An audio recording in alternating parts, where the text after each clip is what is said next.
So we need to find the quadratic equation whose graph is a parabola containing the points 0, 5, 4, 41, and negative 1, 11. Let's see how to do it. So first we will write down the standard form of quadratic equation, which is y is equal to ax squared plus bx plus c. So this is a standard form of quadratic function.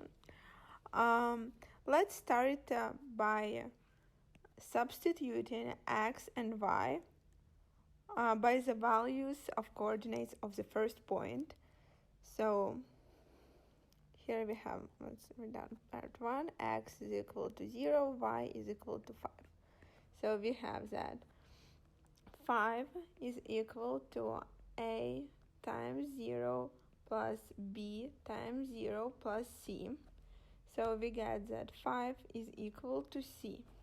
Well, now we know that our equation, our function, looks like y is equal to ax squared plus bx plus 5. Well, now let's move to the second point. We will substitute x and y with 4 and 41. So x is equal to 4, y is equal to 41. We get that 41 is equal to a times 4 squared plus b times 4 plus 5, because we know that c is 5. Let's simplify it. We get that 41 is equal to 16a plus 4b plus 5. So 16a plus 4b is equal to 41 minus 5, which is 41 minus 5, which is 36. Well, now we can simplify it. We can divide both parts by 4, and we get 4a plus b is equal to 9. Great. Now let's look at the third point. So for the third point, we have x equal negative 1 and y equals 11.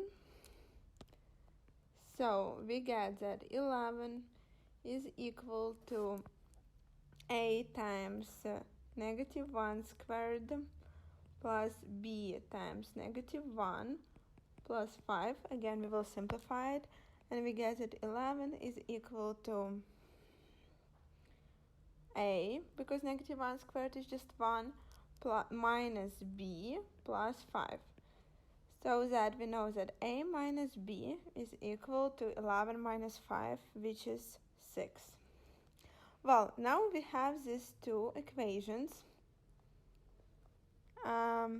So we need to solve the system of equations, basically. We know that if a minus b is equal to 6, that means that b is equal to a minus 6. And we can substitute it in our first equation. So for equation 4a plus b is equal 9, we will write down 4a plus a minus 6 is equal 9. We get that 5a is equal to 15. That means that a is equal to 3. Now we substitute a with 3 here, and we get that b is equal to 3 minus 6. So b is equal to negative 3. Well, now we know all coefficients from our quadratic function. So we know b, which is negative 3, we know a, which is 3, and we know c, which is 5. So we can write down that our function looks like this. Y is equal to 3x squared minus 3x plus 5. And this is our answer.